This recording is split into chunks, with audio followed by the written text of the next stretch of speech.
Feliz sábado para todos. Ué, cadê o povo? Foi embora? Tinha um monte de gente aqui. Não, irmão, chama para cá, não é para ficar lá atrás não. Chama aí, Acácio.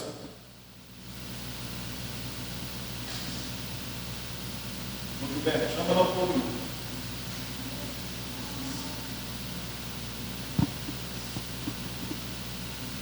Não é esse daí não. Esse aí foi o de ontem. Ah, tá.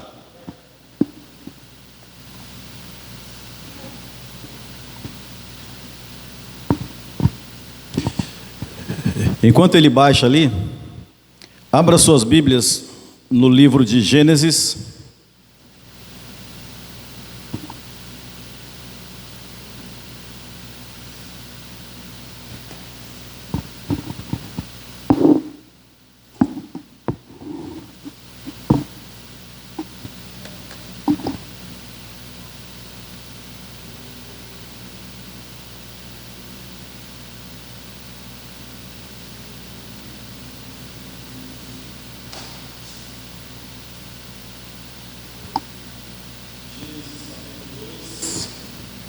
E o verso 9, 16 e 17. Isso.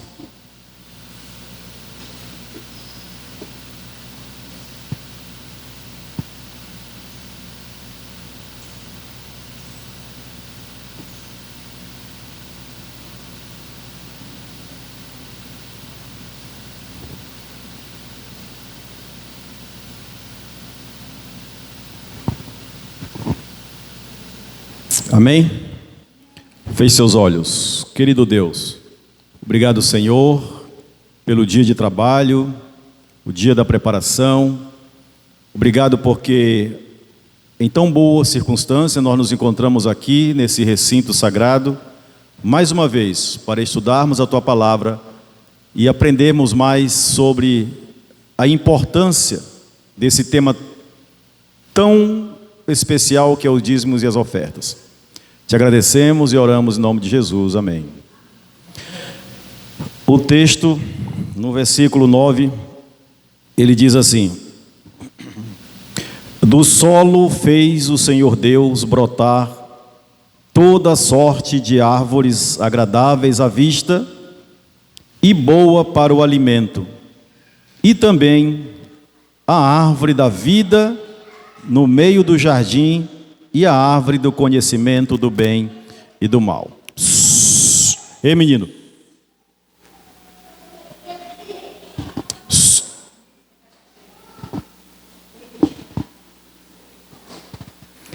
Verso 16.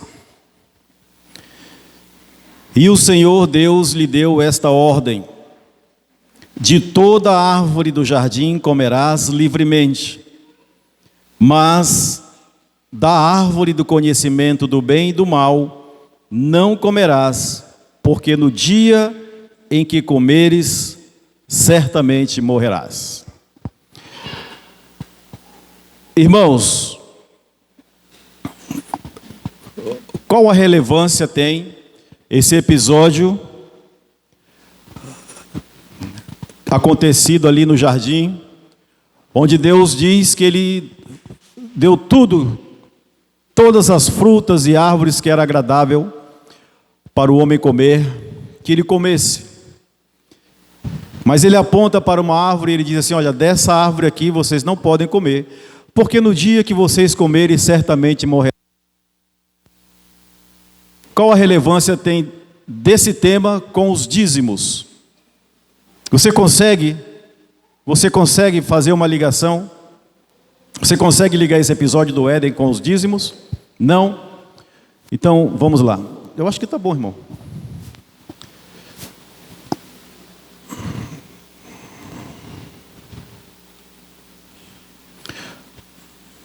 O texto que nós lemos: de toda a criação, Deus, Ele permitiu que eles comessem de tudo, menos da árvore da ciência do bem e do mal. Assim nós lemos.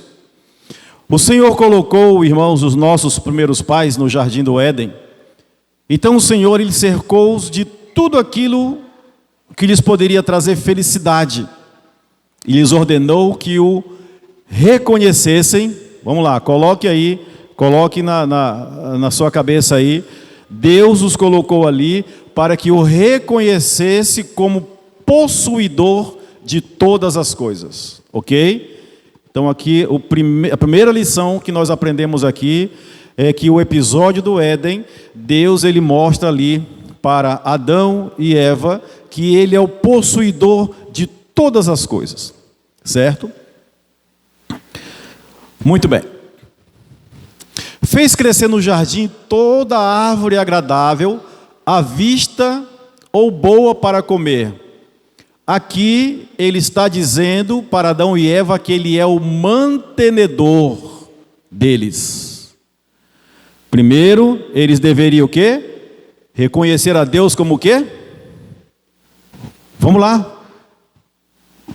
Eles primeiro deveriam reconhecer a Deus como o possuidor de todas as coisas. De tudo pertencia a Deus. Então Deus agora dá o mantimento para eles. Deus seria também o mantenedor deles. Mas dentre desses mantimentos, Deus ele fez uma ressalva. Ele diz: de todas as demais, Adão e Eva poderiam comer livremente, mas sobre essa única árvore, disse Deus, dela não comerás. Então ali, Deus aí estava a prova de sua gratidão e lealdade. A gratidão por Deus ser o possuidor, né? Por Deus ser o provedor, e aquela árvore que eles não tocassem estariam demonstrando a lealdade. Então, dentro desse episódio nós podemos ver ali Deus ensinando para Adão e Eva que eles deveriam ser gratos e obedientes.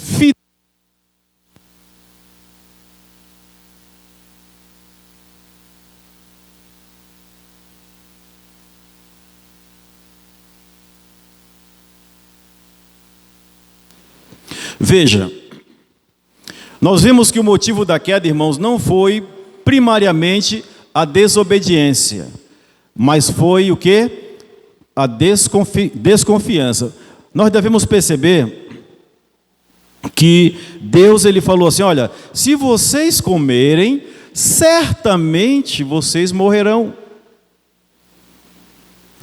E aí o texto bíblico diz que a serpente veio e falou assim: é verdade que Deus falou assim? Já veio colocando o quê? Dúvida, desconfiança na cabeça da mulher. Aí ela diz assim: olha, certamente vocês não morrerão. Então veja que primeiro não foi a desobediência, mas primeiro foi a desconfiança. Eles desconfiaram de Deus, ok? Vão guardando essas informações.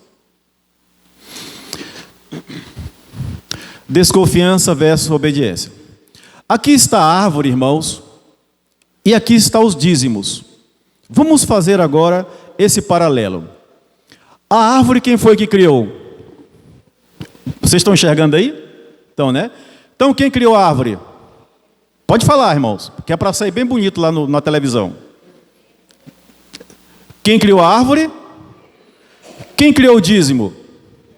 Deus. A árvore pertencia a quem? E o dízimo? Adão e Eva poderiam comer de tudo menos do fruto dessa árvore. E o dízimo? Nós podemos nos manter de tudo que Deus nos dá, menos do quê? Vocês estão entendendo o paralelismo? De tudo Adão e Eva poderiam comer, menos do fruto dessa árvore. Deus deu tudo para Adão e Eva. Mas ele disse: essa árvore aqui é os 10%. Deles vocês não podem tocar. Nós podemos nos manter de tudo que Deus nos dá, menos dos dízimos. Não comer o fruto significava reconhecer a Deus como o quê? Nós acabamos de ver, como criador e mantenedor. Não é isso? Ao não comer do fruto proibido, Eles estavam demonstrando que Deus, eles estavam reconhecendo que Deus, Ele era o Criador, e que eles não precisavam daqueles 10%, porque Deus os mantinha com os outros 90%, que seria todas as árvores belas que dariam fruto para eles comerem. E o dízimo? Não usar o dízimo significa reconhecer a Deus também como o quê? Criador e mantenedor. Vocês estão pegando a ideia? Está certinho na cabeça de vocês? Vamos lá então. As igrejas que pregam a teologia da prosperidade, elas dizem assim: tragam os dízimos e oferta que vocês serão ricamente o quê? Abençoados. Ou seja, não coma do fruto da árvore da ciência do bem e do mal, que vocês receberão o fruto de todas as outras que vocês comerem. Ou seja, ele diz assim, ó, traga os dízimos para vocês serem abençoados. Não é isso? Quando na verdade é não como porque vocês o quê? Já receberam o fruto de todas as árvores para comer. Então a teologia da prosperidade diz assim: vocês tragam para vocês receber. Mas a teologia bíblica sobre o dízimo diz: vocês tragam porque vocês já foram abençoados. Eu falei errado? Não, né? Vamos lá então. Nós não damos o dízimo para sermos abençoados. Eu conversando outro dia com um moço, ele disse assim: pastor, eu não pago o dízimo. E você não deve pagar o dízimo, né? Porque o dízimo não se paga, o dízimo se devolve. Então, quando nós devolvemos o dízimo para sermos, nós não devolvemos o dízimo para sermos abençoados, nós devolvemos o dízimo porque nós já fomos abençoados. O dízimo nós devolvemos a Deus, pois não nos pertence. O dízimo pertence ao Senhor, certo? Da árvore vocês não tocarão nela. No dia que vocês tocarem, certamente vocês irão morrer. Ao fazermos isso, estamos demonstrando nossa lealdade e gratidão, reconhecendo que Deus, Ele é o nosso Criador e é o nosso mantenedor também. Olha esses quadrinhos. A resposta da confiança é a obediência. Confiar plenamente em Deus é obedecê-lo em tudo. O ato de dizimar é um exercício constante para desenvolvermos a nossa confiança plena em Deus. Nosso Pai Celeste não instituiu o plano de doação sistemática com o intuito de enriquecer-se, mas para que o mesmo fosse uma grande bênção ao homem. De que forma o sistema de dízimos, ele seria uma bênção para o homem, uma grande bênção para o homem? Alguém poderia me dizer? Nós acabamos de ver que nós não trazemos o dízimo, nós não devolvemos o dízimo para sermos abençoados. Nós somos abençoados, por isso nós trazemos os dízimos. Mas que bênção nós poderíamos, vamos dizer assim, que bênçãos nós poderíamos contar para o Senhor que nós fomos abençoados? Que bênção maior é essa? As bênçãos materiais nós recebemos das mãos do Senhor. As bênçãos do mantimento nós recebemos das mãos. Tudo pertence ao Senhor. Mas qual era a outra bênção principal e maior que nós recebemos quando nós somos fiéis dizimistas? Essa grande bênção está aqui, ó. Confiança e obediência a Deus. Reconhecer que Deus é dono de tudo. É o nosso relacionamento com Deus. Essa é a maior bênção. É um relacionamento íntimo e diário com o Senhor. Se nós somos fiéis dos dízimos com o Senhor, isso significa que nós temos um relacionamento diário e permanente com Ele. Porque de outra forma, o egoísmo, ele toma esse lugar. E ele faz com que você e eu não devolvamos o dízimo. Outro dia eu encontrei um moço ali perguntando: pastor, eu posso dividir o meu dízimo, passar no cartão e 3 vezes? Eu digo pode, só não está correto. Parcelar o dízimo 3 vezes no cartão, pode, você pode fazer qualquer coisa que você quiser na sua vida, só que não está certo. Porque o dízimo, qual é a quantia do dízimo? 10%, como é que eu vou pegar 10% e parcelar? Né? Isso é sinal de que o indivíduo não tem um relacionamento próximo e íntimo com o Senhor diariamente. Quando eu tenho esse relacionamento íntimo com o Senhor, minha espiritualidade, ela está só o fogo puro com Deus, e automaticamente as coisas fluirão automaticamente através da fidelidade que eu tenho com o Senhor. E isso se diz também aos dízimos e ofertas. Vi que o referido sistema era exatamente o que o homem necessitava. O dízimo, a fidelidade nos dízimos e ofertas, tira o nosso egoísmo, afasta o nosso egoísmo e coloca no lugar um relacionamento íntimo com Deus.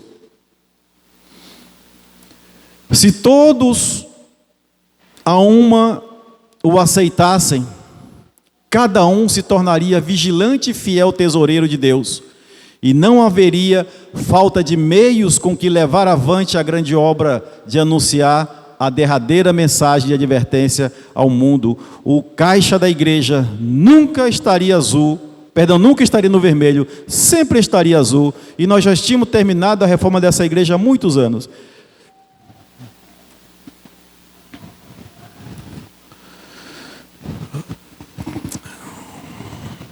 Vamos lá. O dízimo,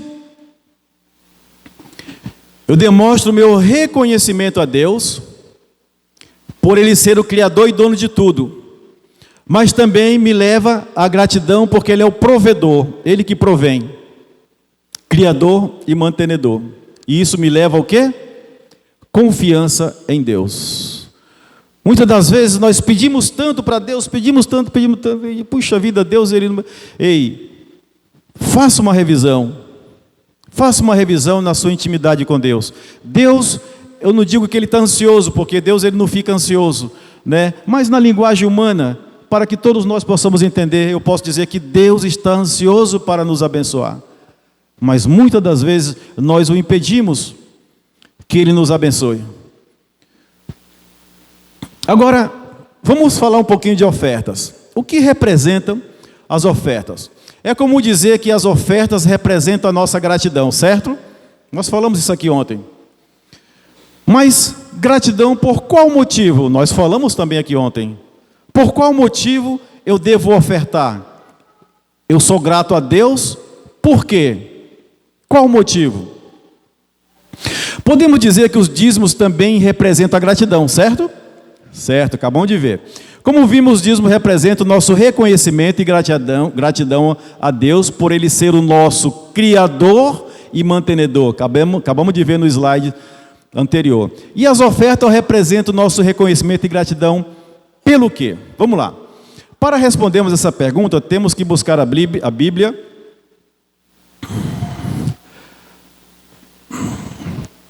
Quando e por que foi instituído a primeira oferta? Vamos lá então, Gênesis 2, 16 e 17, nós já lemos. Veja, se eles comessem do fruto, quando é que eles morreriam? O que diz o texto bíblico? No dia em que vocês comerem, certamente vocês morrerão. Né? Ou seja, Adão e Eva, eles deveriam morrer no dia que eles comeram do fruto. Mas da árvore do conhecimento do bem e do mal não comerás. Porque, veja, qual era o dia? No mesmo dia que eles comessem, né, eles deveriam morrer. No momento em que o ser criado por Deus se recusou a obedecer às leis do reino de Deus, nesse próprio instante ele se tornou desleal ao governo de Deus e se fez inteiramente indigno de todas as bênçãos às quais Deus o havia favorecido.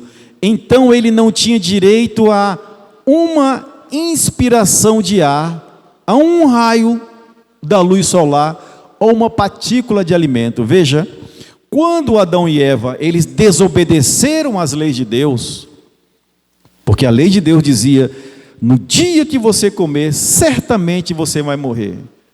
Então, a partir daquele momento que eles comeram, eles se tornaram indignos de receber um raio de luz solar.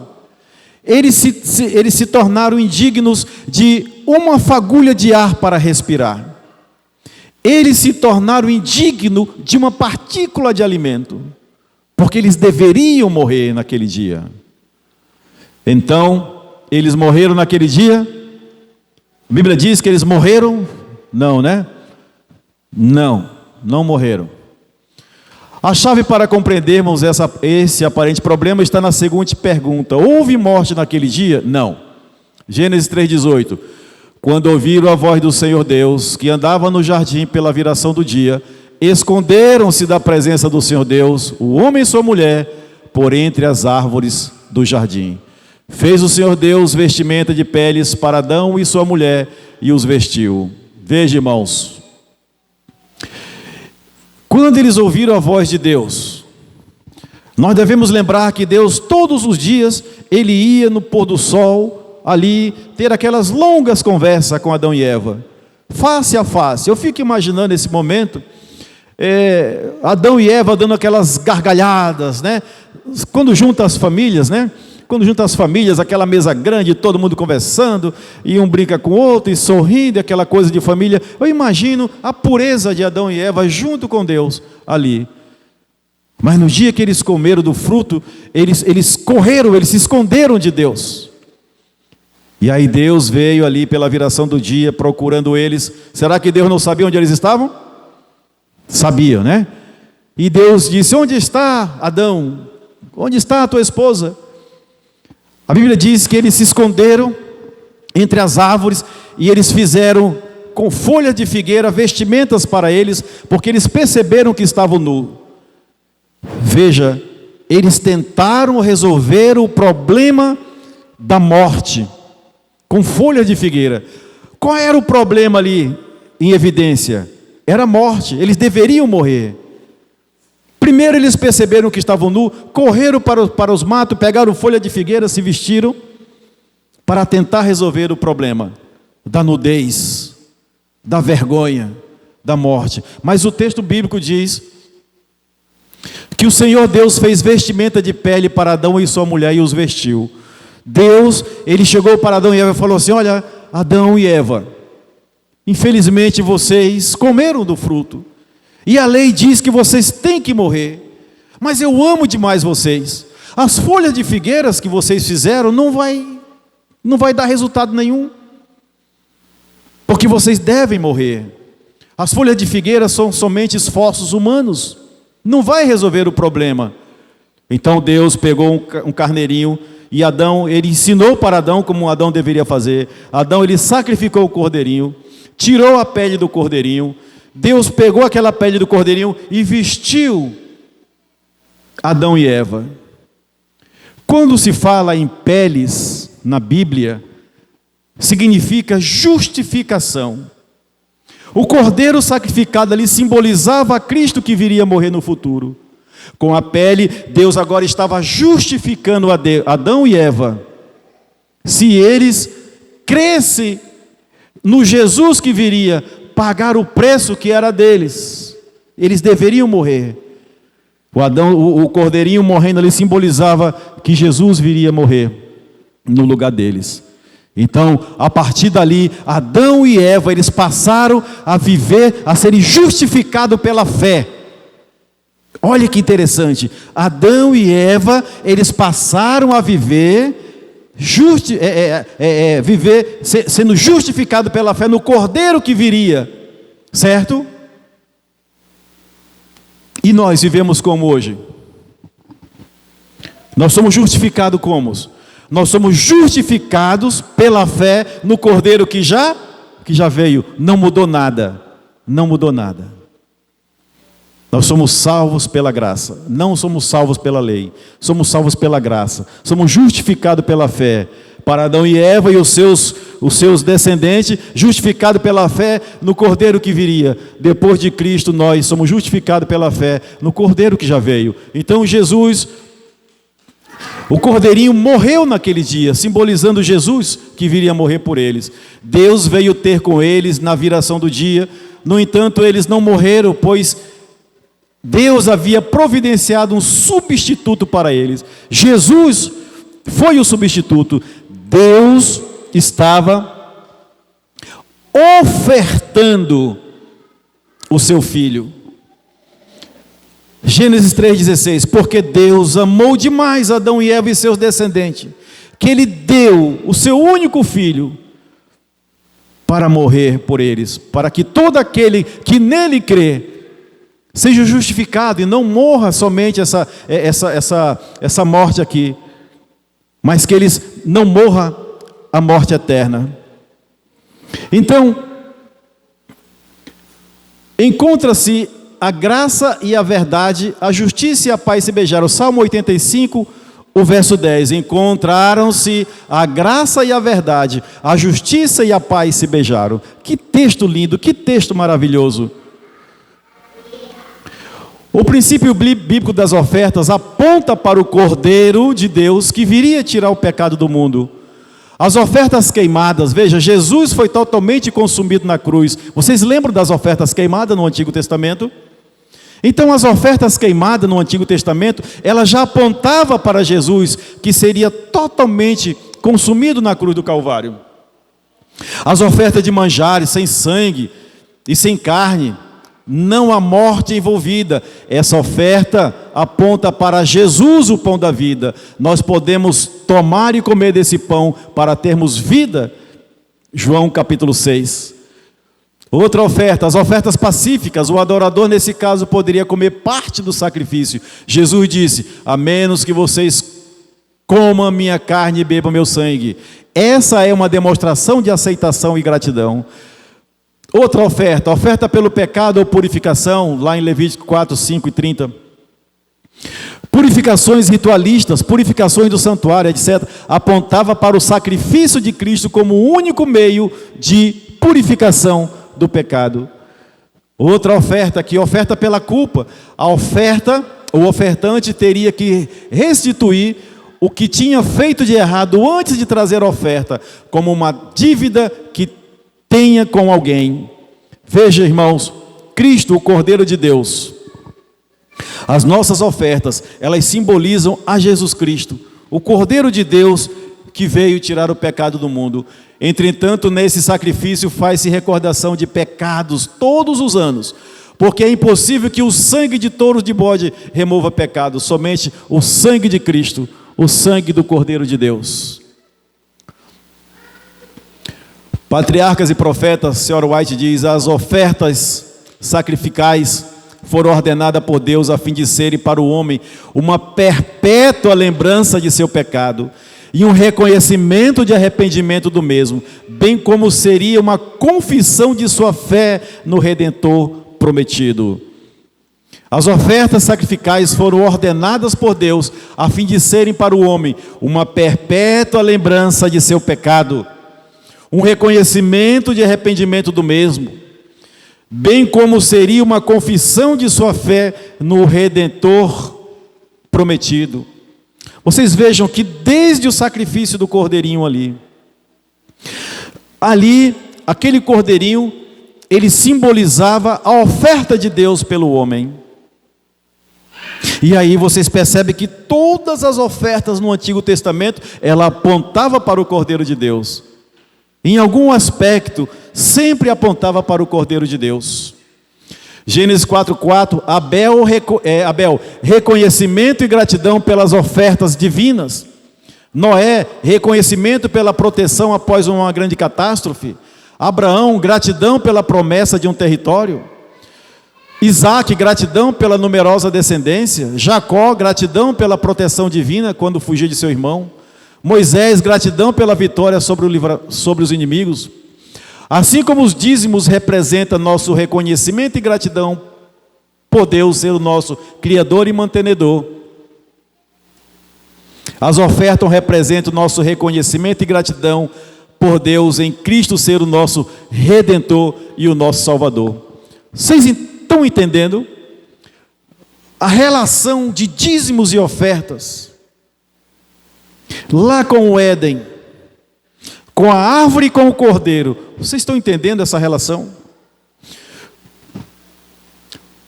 Assim como os dízimos representam nosso reconhecimento e gratidão por Deus ser o nosso Criador, Ele nos criou, o nosso mantenedor de tudo que tiver que dê fruto, vocês podem comer, serve para o mantimento de vocês. Agora as ofertas representam o nosso reconhecimento e gratidão por Deus em Cristo ser o nosso Redentor. Ele veio redimir o homem do pecado, Ele é o nosso Salvador. Dízimos e ofertas. Dízimos e ofertas. Nós falamos ontem, e eu estava lendo o texto hoje novamente. A senhora White, ela diz assim, que nós devemos ser fiéis nos dízimos e nas ofertas, para nós não sermos encontrados no livro daqueles que devem a Deus. Em algum momento um anjo vai chegar e vai perguntar: quanto que você deve para Deus? Você já pensou? Isso devia nos estremecer, irmãos. Isso devia nos causar medo. Nos colocarmos em dias, ela diz assim: irmãos, vamos nos colocar em dias com Deus, porque a porta da graça ainda está aberta. Porque vai chegar o momento que a porta da graça será fechada, e aí não teremos mais como tirar o nosso nome lá do livro daqueles que devem a Deus. Assim como não devolvemos o dízimo para sermos abençoados, mas porque fomos abençoados, da mesma forma não damos uma oferta de gratidão para sermos salvos, mas porque nós já fomos salvos em Cristo Jesus. Diga amém, irmãos. Nós já fomos salvos em Cristo Jesus. Porém, nós precisamos ser fiel até a morte. Fiéis até a morte. Por quê? Dar-te-ei o quê? A coroa da vida. Sermos fiéis a Jesus até a morte e dar-te-ei a coroa da vida. Dízimos, árvore, reconhecimento e gratidão, Criador e mantenedor. Os dois, irmãos, nos leva à confiança em Jesus Cristo. Oferta, reconhecimento e gratidão, Salvador e Redentor. Dízimos e ofertas, gratidão, reconhecimento, Criador, mantenedor, Salvador, Redentor. Todos eles nos levam à confiança em Deus. Dízimos 10%, oferta de acordo com o seu coração. Está certo? Não está certo, eu falei isso aqui ontem. Não confie no seu coração. Jeremias 17 diz que o teu coração e o meu é um coração enganoso.